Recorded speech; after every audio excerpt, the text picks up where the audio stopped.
So now I'm going to make a rabbit dish. Remember the duck stock that we had earlier? This was the duck fat that came off it. So we're going to use that to cook up the onion. I'm just going to just chop the onion really.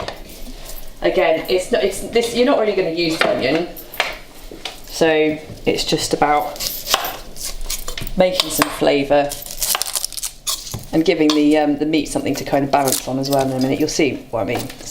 So because we're going to cook this quite hot, we're going to use solid fat. The whole thing is with this is that it's just lazy. You can cut it afterwards. It breaks out really easily afterwards. So what I'm doing with this is just about browning it.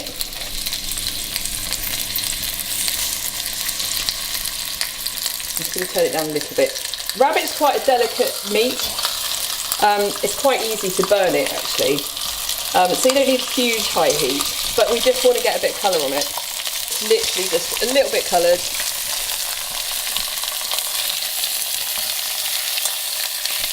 And really only just sealed, you know, it doesn't have to be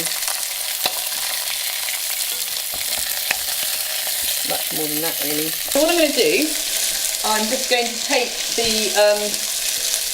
this out so I can put the onion in. So that's just got a little bit of colour, but not a lot. Now again, it's game, it's wild, it's really super lean.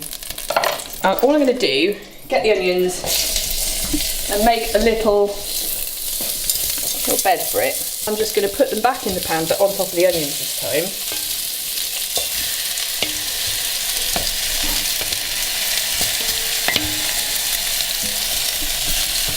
I mean, any heavy bottom pan works absolutely brilliant with this. And actually, keep your eyes on the charity shops because you'll be amazed how often these things turn up. For this, you don't really need to roast the spices. It's nice if you can, but like it really doesn't matter.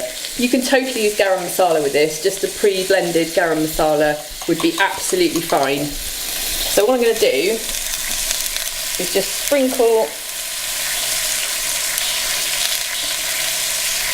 some of this spice mix. It's really similar to garam masala actually. So that's just that. That's all it's going to have to it. And then with the stock, I'm just going to put that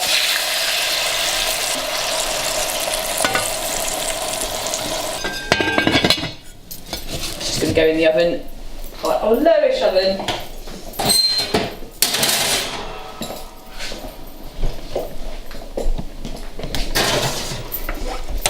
It's pretty much just steaming really. So that's going to go on my oven with the crazy Neff setting. It's 150. So on a normal oven, it's probably like 170. I mean, I'll check exactly the temperature in a minute, but I would say 170 is fine. It's just a low oven, and that only needs 30 minutes.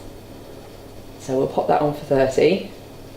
See how it looks. If it's not ready, we'll just put it in for a bit longer. It doesn't really matter.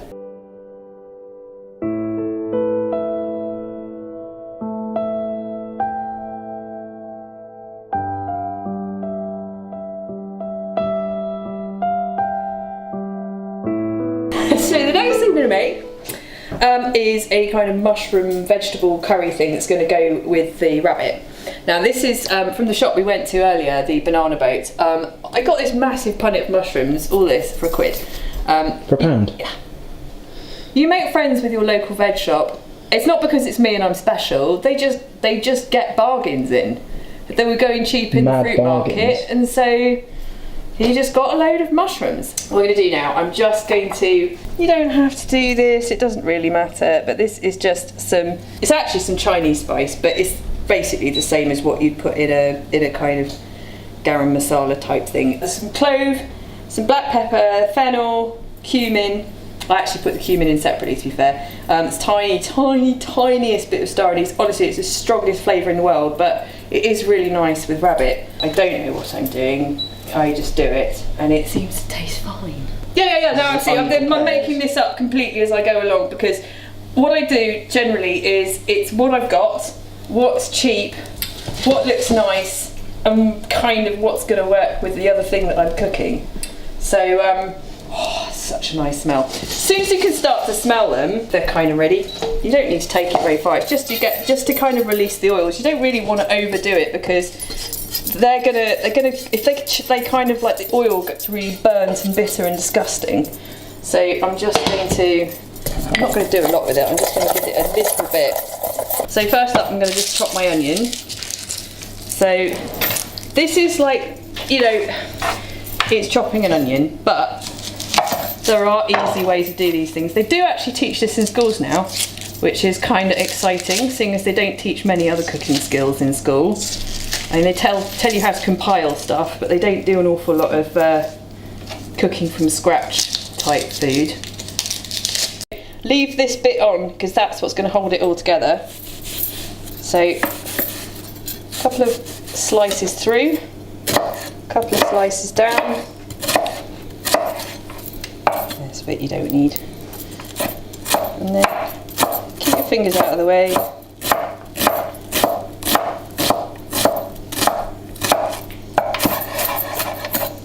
There you go. So you've just got an onion that sort of chops itself. I'm just going to start my onions off. Now I'm actually going to use garlic flakes in this. Now this is just from Indian or Chinese supermarket. You could do fresh garlic, absolutely fine. But you know what, sometimes it's nice to cut corners, and actually the flavour on the dried garlic flakes, it's just dried garlic. It's not got anything funny going on with it. It saves a bit of time. It's really easy. And actually, it gives just a slightly different flavour. I really like it, and there's no chance of you actually burning the onion and getting that sort of slightly strained, acrid taste. The butternut squash isn't peeled. I'm just going to use it with the skin on. It's absolutely fine. It's not because I'm like mega healthy. It's just that you don't need to peel it, you know. So I'm just going to chop that up. I want quite small chunks. Now you can do it as chunky as you like, really, it's up to you. But you kind of have to bear in mind the cooking time. This is going to take a little bit longer to cook than the mushrooms, and I want it to take the same kind of length of time as my rabbit's taking, so that it's using the time efficiently. Just quickly, it will cook quicker and it will be better. Just put a tiny bit of water in it. You don't need to use stock. I could use vegetable stock if I wanted to, but you know, a bit of water's fine. This is going to be so much flavour in this. You really don't need to worry. But if it's just a little bit of steam, makes things cook a bit hotter. I'm going to put about half in now. Right, I'm just going to chop up the mushrooms. With mushrooms, you want to kind of brush off the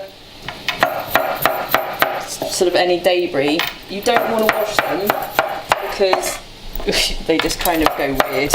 I'm going to resist the urge to give that a stir and mess about with it, because actually it's never going to cook if I keep taking the lid off. So they've just gone soft, they've just not got quite so much resistance to them, and as you can see the water that I put in, that's all gone now. So there's quite a lot of oil in there still. I'm just going to chuck my mushrooms in. As I said, you know, you could cut them in half again if you want to. I'm also going to grate some ginger. You can chop ginger, like as you can see, I'm not bothering to peel it, so that just goes in there. Ginger is a really good flavour with rabbit. Now my daughter is not a big fan of heat, so this is not a particularly strong chilli. If it had seeds, apart from these little couple, I would take them out, and I'll probably put that in at the end, a bit of it anyway. So I'm not making it super spicy because she won't eat it. And you don't really need it particularly spicy. As I say, this isn't a particularly strong chilli. The smaller the chilli, generally speaking, the hotter it is, the spicier it is. And the chilies that go upwards a little, the ones that point towards the sun are really spicy, and the ones that hang down are generally cooler. So I'm just going to slice it up quite finely. Quite finely is pretty much so that if Esme does come across a bit of chilli, she doesn't have a meltdown and say it's too spicy for her. So the really important bit at this stage is to make sure I clean the board down well, because like that, it'd be so easy just to forget. chop something else on there, and like it's just completely revolting. I'm just going to put the rest of my spices in. It's kind of like, you can put it in at any time, but I kind of think it's layering your tastes a bit, so it just makes it a bit different when you add spices in at different times. I know what we do. So a moment ago, my bleeper went off to say that the rabbit should be done. So let's have a look, get the rabbit out and find out whether it is. So what I'm going to do, I'm just going to pop it on a plate so I can show you clearly what, like, if it's not done, I'll just chuck it back in. You know what I mean? It's no harm done. So that's quite springy. If it was done, it would just fall away when I push the knife in. But you see, it's, I mean, the leg's probably about there, but they can still go a bit further. So I'm just going to put that back in there. Let that cook on a bit. So this rabbit, it's just a bit older than the bunny that I obviously had last time, so it took a bit longer, but I don't want to carry on cooking it because the legs are absolutely bang on. Having been cooked in the stock, it just makes it really moist, and because the stock's got some fat in it too, and because rabbit is so lean. So, I mean, what I normally do, obviously I'm cutting this off so that you can see how easy it is. It just falls off the bone. What I normally do is just, like, I won't do it with this knife because I don't want to knacker that knife. So just cut it in half and serve like half a loin each. So we've got our lovely curry. You can put a bit of creme fraiche in here or some lovely natural yoghurt. I'm not really a dairy person, so I'm going to just do it like this. I've just got a funny feeling what we really need on there. Not that I'm obsessed or anything. Obsessed? Oh, I love it. Loving your work. This is a bit of the clementine that we zested for another thing. I'm just going to squeeze a bit of clementine juice on. It's your finished article. So thank you very much for watching me making things up on the spot. It's Playing with Food. You can find me on Facebook. It's Gay Dark Nutrition on Facebook and Playing with Food on YouTube. So thank you very much for watching, and I hope you play with your food.